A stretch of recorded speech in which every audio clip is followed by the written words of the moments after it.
Hello बच्चों, कैसे हैं आप लोग। I hope you all are fine. Today I am going to start next lecture of vector, lecture number 7। और आज जो हम लोग डिस्कस करेंगे इसमें, इस लेक्चर्स में जो कंटेंट होगा आपका, वो होगा आपका लेमिस थ्योरम।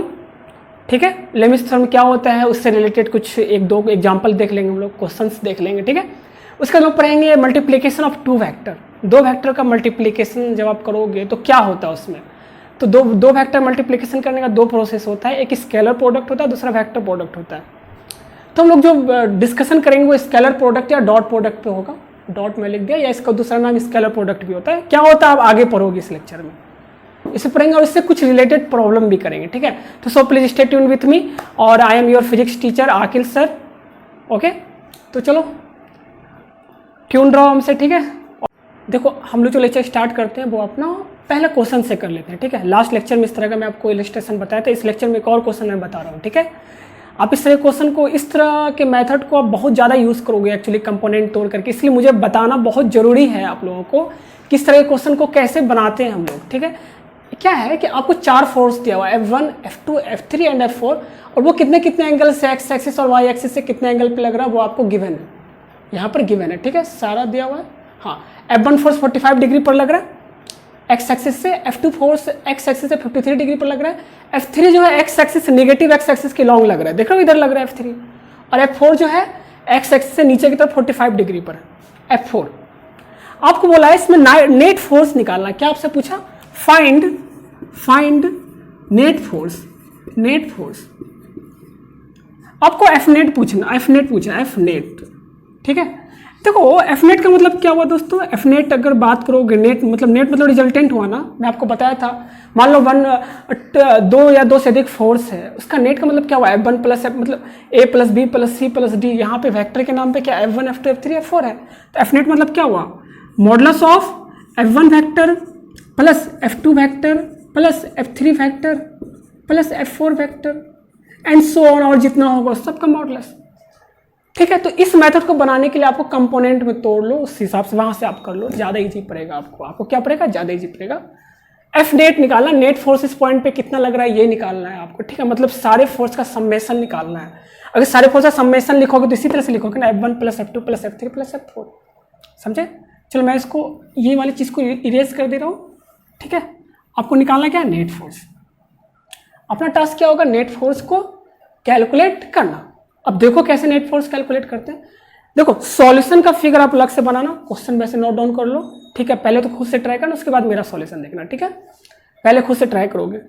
चलो अब देखो F1 F2 F3 F4 का वैल्यू कितना कितना सब पुट कर दो आप देखोगे यहाँ पे F1 कितना है 50√2। मैं सॉल्यूशन बना रहा हूँ, क्या लिख रहा हूँ, सॉल्यूशन। तो F1 की जगह मैं क्या लिख दे रहा हूँ, 50√2। आप सॉल्यूशन में फिगर अलग से बनाना। F2 कितना आपका 100 न्यूटन, F3 कितना आपका 30 न्यूटन, और F4 कितना आपका, F4 है आपका 10√2 न्यूटन। ठीक है, और मैं इस ऊपर वाले को मिटा दे रहा हूँ क्योंकि अब इसका कुछ काम है नहीं, मैं क्वेश्चन यहाँ लिख चुका हूँ। अब देखो, ठीक है, तरीका क्या था, सबका कंपोनेंट तोड़ो और एक्स और वाई एक्सिस के नेट कंपोनेंट को लिख लो। ठीक है, अब एक्स कंपोनेंट जितना, एक्स एक्सिस में जितना कंपोनेंट आया आई कैप प्लस वाई वाला जे कैप, वही हो गया आपका नेट फोर्स। क्या हो गया, नेट फोर्स। तो तरीका देख लीजिए, यहाँ पे देखिए इस फोर्स को कंपोनेंट तोड़ोगे तो एक इसमें जाएगा और एक इसमें जाएगा ना, तो इसमें कितना जाएगा आपका बोलो, 50√2 cos 45 ना, 50√2 cos 45, और cos 45 का वैल्यू कितना होता है 1/√2। 1/√2 से मल्टीप्लाई करोगे तो कितना हो जाएगा इधर, बराबर 50। ठीक है, और इसको कंपोनेंट तोड़ोगे तो इधर कितना होगा 10√2, अरे 10√2 45, तो 10√2 cos 45, और ये कितना हो जाएगा 1/√2 से मल्टीप्लाई, cos 45 का वैल्यू 1/√2 होता है, मल्टीप्लाई करो तो 10 हो जाएगा। अच्छा, इसका ये वाला कंपोनेंट तोड़ो, तो कितना होगा 10√2 sin 45, और sin 45 का वैल्यू कितना होता है 1/√2, तो ये 10 हो गया आपका। इसका ये वाला कंपोनेंट तोड़ो, कितना आएगा 50√2 sin 45, 50√2 sin 45, तो ये कितना हो गया आपको 50 नहीं, तो √2 से 1/√2 कैंसिल हो जाए तो कितना हो गया 50। अच्छा, अब देखो इस फोर्स का कंपोनेंट तोड़ो, देखो क्या 100 इधर तोड़ोगे तो कितना होगा, इधर इसके साथ एंगल बना रहे हो तो इसके साथ कॉस आएगा, इसके साथ साइन आएगा ना, तो कितना हो जाएगा 100 साइन 53, 100 साइन 53, ठीक है। और इधर कितना जाएगा, इधर जिसका कंपोनेंट तोड़ोगे तो 100 कॉस 53। आपको मैं पहले बता दिया हूं दोस्त कि देखो साइन 53 का वैल्यू होता है आपको 4/5, ठीक है, और कॉस 53 का वैल्यू होता है 3/5, ये आपको याद रखना। और टेन 53 का वैल्यू होता है 4/3, ये वैल्यू स्टैंडर्ड है, ये याद रखना आपको, ये याद रखना। और एक इसके साथ एक चीज और याद रखना है, साइन 37 का वैल्यू भी याद रख लेना 3/5, कॉस 37 का वैल्यू 37 डिग्री है, मतलब ये सब डिग्री है, 37 का वैल्यू होता है 4/5, और टेन 37 डिग्री का वैल्यू होता है आपको 3/4। ये वैल्यू आपको याद होना चाहिए, ये वैल्यू आपको याद होना चाहिए। चलो ठीक है, अब इधर देख लो, तो अब देखोगे तो ये कितना 100 साइन 53 है ना, 100 साइन 53 है तो कितना हो जाएगा, साइन 53 का वैल्यू कितना होता है 4/5, तो 4/5 से मल्टीप्लाई करोगे तो ये कितना हो जाएगा 100 इंटू 4/5, 4/5 तो कितना हो गया 20 में कट जाएगा तो ये कितना हो जाएगा दोस्त 80, ये कितना हो जाएगा 80 न्यूटन। मतलब इधर वाला 100 साइन 53 का वैल्यू कितना हो गया 80 न्यूटन, कितना हो गया 80 न्यूटन। अच्छा उसी तरह 100 कॉस 53 को करोगे तो 100 इंटू कॉस 53 का वैल्यू कितना होता है 3/5, तो देखो 20 बार में चला गया तो ये कितना हो गया आपको 60 न्यूटन, ठीक है। और ये तो कटाई हुआ, चलो हो गया, सब टूट गया अपना, सब वो टूट चुका। और ये वैल्यू याद रखेगा, ये स्टैंडर्ड है, ये क्या है स्टैंडर्ड। अब देखो आप पूरे पूरे एक ही फिगर में बना सकते हो, मैं समझाने के लिए थोड़ा सा फिगर ज्यादा बना दे रहा हूं, बट एक ही फिगर में आप बना लोगे। देखो यहाँ पे मैं इस फिगर को आप थोड़ा सा अच्छे से लिख दे रहा हूं। देखो इधर कौन कौन सा फोर्स लग रहा है, इधर कौन कौन सा फोर्स लग रहा है बताना। इसका ये वाला है 50 न्यूटन है ना, और कौन सा फोर्स है इधर 10 न्यूटन कंपोनेंट। अच्छा इधर कौन कौन सा फोर्स लग रहा है 10 न्यूटन, और भी कोई है नहीं, और कोई नहीं। चलो इधर इधर बताओ कितना फोर्स लग रहा है, इधर कौन कौन लग रहा है, एक तो आपका कितना हो गया 50 और भी कुछ है क्या वाई एक्सिस में, और 80, ठीक है। अच्छा इधर बताओ तो कौन कौन सा फोर्स लग रहा है, एक तो 30 न्यूटन फोर्स है इधर है ना, और कौन सा फोर्स है, और हाँ 60 न्यूटन। अरे ये सब कंपोनेंट को लिख लिया, ये 60 न्यूटन, ये 30 न्यूटन, ये कितना 50 और ये कितना है आपका 80 न्यूटन, वही मैं लिख लिया, ठीक है, समझाने के लिए। ये आपका एक्स एक्सिस और ये क्या है आपका वाई एक्सिस। देखो इधर एक्स एक्सिस में इधर कितना फोर्स लग रहा है 10 + 50 60 न्यूटन। अच्छा इधर कितना फोर्स लग रहा है 60 न्यूटन प्लस 30 न्यूटन 90 न्यूटन। तो इधर 90 न्यूटन फोर्स लग रहा है एक्स एक्सिस में, और इधर कितना लग रहा है आपको, इधर कितना लग रहा है 60 न्यूटन फोर्स। तो नेट फोर्स किधर लग रहा है, नेट फोर्स इधर लग रहा है 30 न्यूटन। अरे यार 90 माइनस 60 30 ना, और किधर होगा 30 इधर, कि देखो 90 न्यूटन फोर्स इधर लग रहा है और 60 न्यूटन फोर्स इधर, 60 न्यूटन फोर्स इधर लग रहा है। तो नेट इधर कितना लग रहा है आपको, कितना लग रहा है 30 न्यूटन। तो देखो आप इधर से देखोगे इधर कितना लग रहा है आपको 30 न्यूटन फोर्स, नेट लिख रहे हैं हम, क्या लिख रहे हैं नेट, ये एक्स एक्सिस और ये क्या है वाई एक्सिस। अच्छा देखो ऊपर कितना लग रहा है आपको 80 + 50 कितना हो गया 130 न्यूटन ऊपर लग रहा है, और नीचे कितना लग रहा है आपको 10 न्यूटन। तो नेट फोर्स कितना लग रहा है ऊपर की तरफ, और कितना लग रहा है 130 माइनस 10 कितना हो गया 120। तो ऊपर कितना लग रहा है 120 न्यूटन, ठीक है। अब देखो आप लिख लिए एक्स एक्सिस में कितना कंपोनेंट कितना आया नेट टोटल 30 न्यूटन, और वाई एक्सिस में कितना आया आपको 120 न्यूटन 120 न्यूटन। तो देखो एफ नेट जब लिखोगे आप, एफ नेट कितना है एक्स एक्सिस में कितना है 30 है। तो देखो एक्स एक्सिस इधर पॉजिटिव होता है ना, और इधर क्या होता है निगेटिव, क्या होता है निगेटिव। तो लिखोगे तो क्या होगा देखो 30 माइनस आई कैप लिखेंगे, क्या लिखेंगे देखो, अगर एक्स के साथ आई कैप आता है, आई कैप तो लिखते अगर वो इधर होता, क्योंकि वो अपोजिट में है ना यार। देखो इधर का यूनिट वेक्टर क्या लिए थे आप आई कैप, तो इधर का इस फोर्स को लिखने के लिए इधर वाला यूनिट वेक्टर से मल्टीप्लाई करोगे ना, वो क्या होगा माइनस आई कैप होगा कि नहीं होगा। या सिंपली आप ऐसा याद रखिए एक्स के पॉजिटिव डायरेक्शन में तो प्लस लिखेंगे, नेगेटिव डायरेक्शन में तो क्या लिखेंगे नेगेटिव माइनस, ठीक है। क्या होगा 30 माइनस आई कैप प्लस 120 जे कैप, क्योंकि ये पॉजिटिव डायरेक्शन में है इसलिए ऐसे लिख लिया। तो कितना हो गया आपका एफ नेट जो वेक्टर फॉर्म में आया वो कितना है आपको -30 आई कैप प्लस 120 जे कैप। सिंपल। अगर आपसे रिजल्टेंट पूछ लिया, इसका रिजल्टेंट कितना होगा √this square plus this square, 30 का स्क्वायर प्लस 120 का स्क्वायर, तो बाकी मल्टीप्लाई करके लिख लेना आप। ठीक है, आई होप आपको ये चीज समझ में आया। अच्छा, आप ये भी बता सकते हो कि एक्स एक्सिस से कितना एंगल बना रहा है। अरे टेन थीटा निकाल लो यार यहाँ से। देखो इधर कितना है 120 है और इधर कितना है 30 है, तो नेट फोर्स तो इधर ही होगा ना आपका, होगा कि नहीं होगा। एफ नेट ऐसे होगा। तो आप ये भी बता सकते हो ना ये वाला एंगल कितना होगा। कैसे निकालोगे यार, ये दिस अपॉन दिस, तो यहां से देखोगे टेन थीटा बराबर क्या होगा y अपॉन एक्स, तो ये थीटा निकल जाएगा आपका, समझ रहे। टेन थीटा आ जाएगा, टेन थीटा बराबर क्या होता है y अपॉन एक्स। y कितना वैल्यू आपका 120 और x कितना है 30। तो आप थीटा ये एंगल भी बता सकते हैं कितना एफ नेट कितना एंगल पे लग रहा है। ठीक है, आई होप ये क्वेश्चन आपको अच्छे समझ में आया होगा। इजी है, थोड़ा सा मैं ज़्यादा कॉम्प्लेक्स कर लिया था, आपको इससे इजी ही क्वेश्चन मिलेगा। ठीक है, चलो समझ गए होंगे आप लोग। चलिए एक हम लोग क्वेश्चन कर लेते हैं। ठीक है, ये है क्या, if sum of two unit vector is also a unit vector. क्या बोल रहा है कि दो कोई भी यूनिट वेक्टर है, ठीक है, जिसका सम जो है एडिशन जो है वो भी एक यूनिट वेक्टर आ रहा है। क्या आ रहा है, यूनिट वेक्टर आ रहा है। तो देन फाइंड इट्स डिफरेंसेस। ये आप लोग खुद से ट्राई करना है यार, मैं होमवर्क में डाल देता हूँ। मैं किस में डाल दे रहा हूँ, होमवर्क में, और आप लोग खुद से ट्राई करो। आप लोग खुद से ट्राई करो, देखो होता है कि नहीं होता है। ठीक है, फिलहाल देख लो, मैं थोड़ा सा आपको हिंट कर देता हूँ। अच्छा, यूनिट वेक्टर उस वेक्टर को बोलते हैं जिसका मैग्नीट्यूड 1 होता है दोस्त। ठीक है, जिसका मैग्नीट्यूड कितना होता है 1।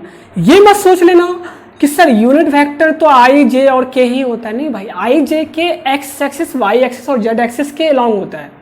ठीक है, इसके अलावा भी यूनिट वेक्टर हो सकता है ना यार, यूनिट वेक्टर हो सकता है। हाँ, और यूनिट वेक्टर निकालने का तरीका क्या था, vector upon modulus of vector, vector upon modulus of vector.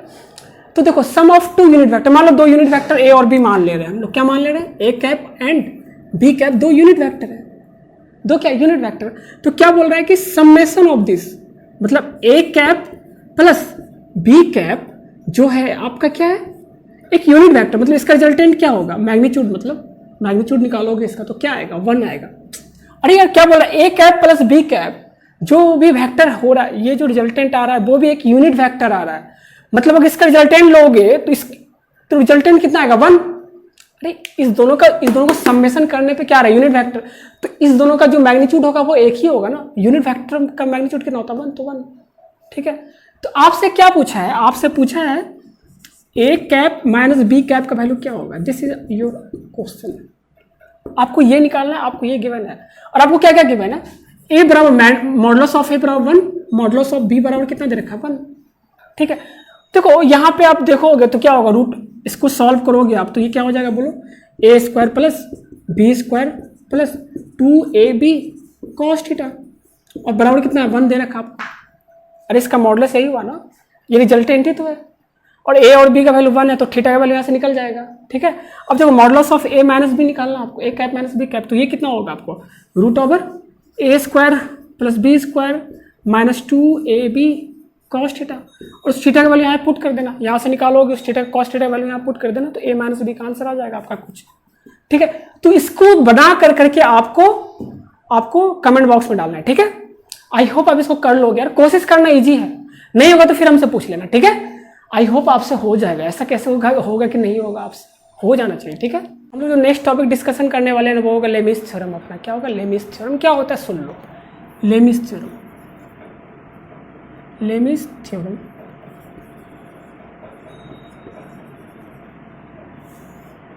आपका लेमिस थ्योरम क्या होता है बच्चे, कि बोल रहे अगर तीन वेक्टर है, ठीक है, और इसका रिजल्टेंट अगर 0 है, क्या है, देखो यहाँ पे इफ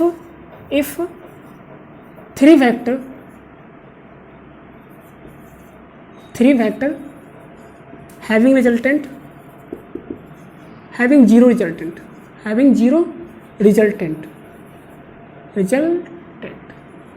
क्या बोले, 3 वेक्टर जिसका रिजल्टेंट क्या है 0, 3 वेक्टर हैविंग 0 रिजल्टेंट, मतलब इस तरीके से कि मतलब मान लो एक वेक्टर ए है, दूसरा वेक्टर बी है, तीसरा वेक्टर क्या है सी है, लाइक दिस। मैं आपको इस तरह से बता देता हूँ, एक वेक्टर ए है आपका, ठीक है, दूसरा वेक्टर क्या आपका बी है, ठीक है, और तीसरा वेक्टर क्या आपका सी, ठीक है।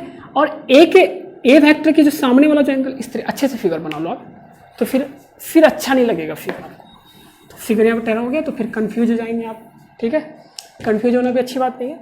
इस तरीके से मैं फिगर बना दे रहा हूँ। एक वेक्टर ए ले रहा हूँ मैं, दूसरा वेक्टर बी ले रहा हूँ और तीसरा वेक्टर सी ले रहा हूँ, ठीक है।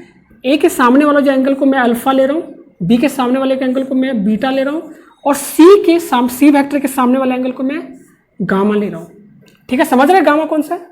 ए के सामने वाला अल्फा, बी के सामने वाला बीटा और सी के सामने वाला गामा, ठीक है। तो क्या बोलता है सुनो, अगर इस तीनों का रिजल्टेंट जीरो है, सुनना, जब रिजल्टेंट जीरो है तभी है भाई लेमीज थ्योरम, ठीक है। इस तीनों का रिजल्टेंट अगर जीरो है तो हमेशा then resultant is zero, then आपको क्या बोलता है दोस्तों, बोलता है ये कि हाँ, आपको बोलता है कि modulus of a upon sine alpha बराबर होगा मॉडुलस ऑफ बी, या मॉडुलस को सिंपल ए लिख सकता हूँ ना, मॉडुलस ऑफ बी को सिंपल बी लिख सकता हूँ, बी अपॉन साइन बीटा बराबर modulus of c upon sine gamma, ठीक है। ये आपका फुलफिल करेगा। अगर तीन फैक्टर का रिजल्टेंट क्या है, जीरो है। अगर तीन फैक्टर का रिजल्टेंट क्या है दोस्तों, जीरो है। अगर तीन फैक्टर का रिजल्टेंट क्या है, जीरो है, और ए जो है इसके जस्ट अपोजिट वाला एंगल अल्फा, बी जो है बी के जस्ट अपोजिट वाला एंगल बीटा और सी के जस्ट अपोजिट वाला एंगल गामा है, तो ए बाय साइन अल्फा बराबर बी बाय साइन बीटा बराबर सी बाय साइन गामा होगा।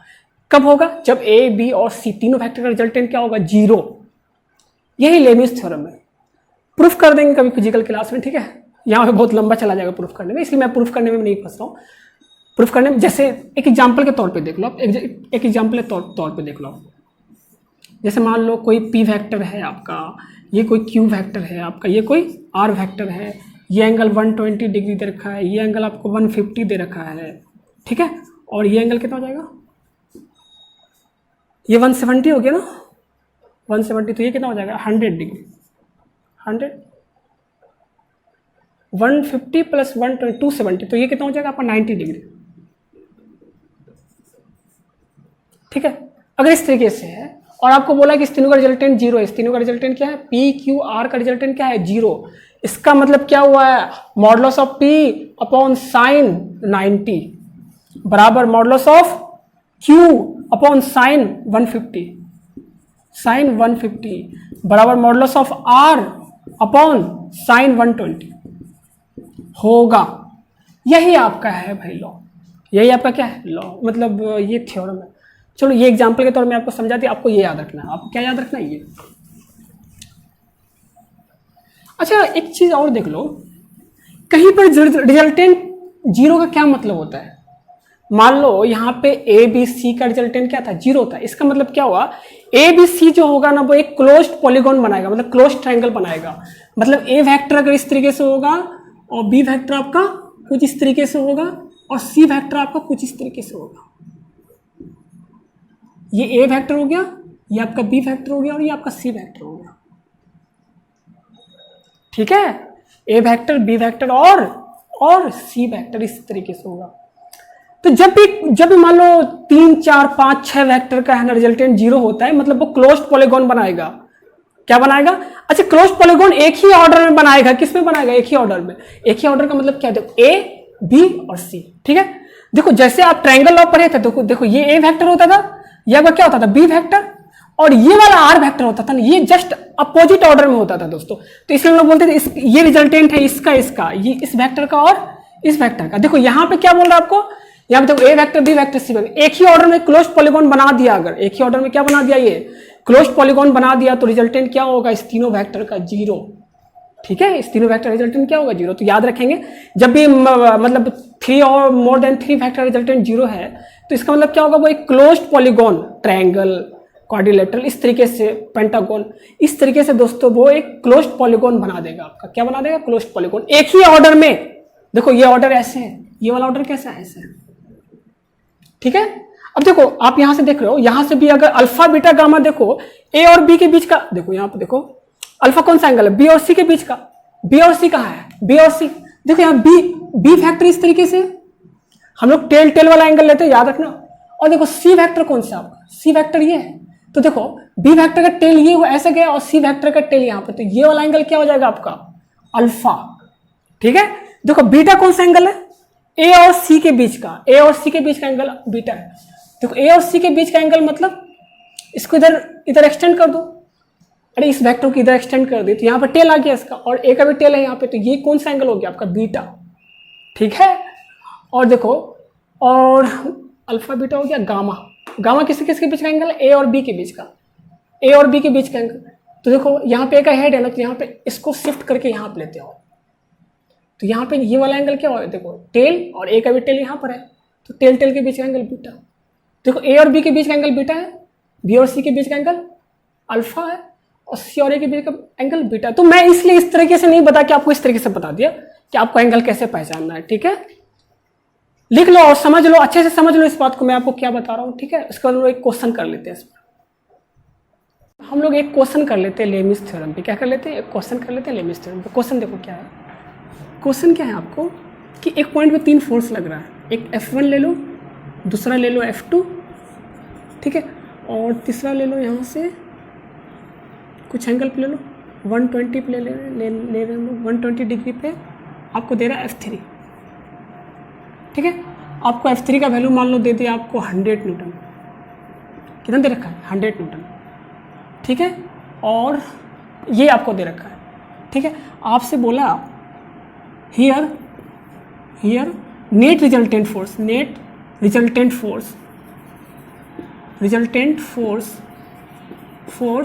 Is zero. फाइंड कौन कौन सा नहीं दिया हुआ, F3 दिया, F1 F2 नहीं दिया, तो आपसे पूछा find F1 and F2। This is your question. और आप बना सकते हो, स्क्रीन पॉज करो, पहले खुद से ट्राई करो। क्या करो, पहले खुद से ट्राई करो, उसके बाद मैं बताऊंगा। ठीक है, चलो जिससे नहीं हुआ वो देख लो भाई, मेरे ख्याल से हो ही जाएगा। इजी क्वेश्चन था, क्या था, इजी क्वेश्चन। इससे इजी क्वेश्चन क्या होगा दोस्त, चलो देखो आपको एक एंगल दिया हुआ है, F1 F2 निकालना है आपको। ठीक है, आप जानते हैं अगर ये नेट फोर्स 0 है, इसका मतलब क्या, F1 by sine this, F2 by sine this और F3 बाय साइन दिस, ये वाला एंगल तीनों सेम होगा। तो यहाँ पे देखो ये 120 डिग्री दिया हुआ, अच्छा ये कितना डिग्री 90 बना हुआ, देख रहे हो ये कितना बना हुआ आपका 90। तो आप फिगर से समझ जाओगे कि 90 डिग्री है भाई, फिगर से आप समझ सकते हैं ना यार 90 डिग्री है या नहीं है। ये फिगर से क्लियर है, 90 डिग्री दे रखा है। हो सकता है मैं 90 लिख दे, या ये भी हो सकता है कि 90 ना लिखे वो। ठीक है, तो आप समझ जाओगे 90 डिग्री है। जब भी इस तरह से शार्प कॉर्नर होता है तो इसका मतलब क्या हो, 90 डिग्री हुआ। क्या मतलब हुआ इसका, 90 डिग्री। तो ये 90 डिग्री है आपका। अच्छा देखो ये 90, ये 120, तो ये कितना हो गया आपका, टोटल 360 हुआ ना। तो 360 में कितना घटा दो, 90 प्लस 120 को घटा दो, तो 210 को घटाओगे 360 में तो कितना हो जाएगा 150 डिग्री। ये कितना हो गया आपका 150 डिग्री। ठीक है, तो आप यहां से क्या लिख लिया, अब F1 अपॉन साइन 150 बराबर F2 upon sine 120, F2 upon sine 120 बराबर F3 upon sine 90, F3 upon sine 90। अब सबका वैल्यू पुट करो, तो सबका वैल्यू पुट करो। F1 निकालना है आपको। साइन 150 का वैल्यू कितना होता है, साइन 150 को कितना लिख सकते हो, साइन 90 प्लस थीटा। तो मतलब साइन 90 प्लस थीटा क्या होता है, cos theta, cos sine 90 plus 60, cos 60 हो गया। तो ये कॉस 60 का वैल्यू कितना होता है 1/2। सही लिखा है ना, F1 अपॉन साइन 150 का वैल्यू कितना हो गया 1/2। हाँ सही है भाई।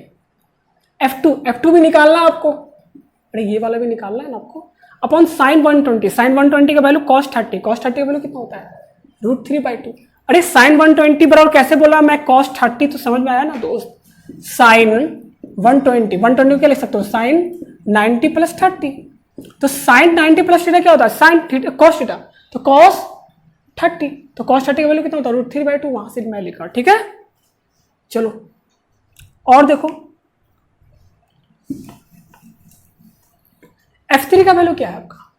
F3 का वैल्यू है 100 न्यूटन अपॉन एंगल कितना है? Sine 90, sine 90।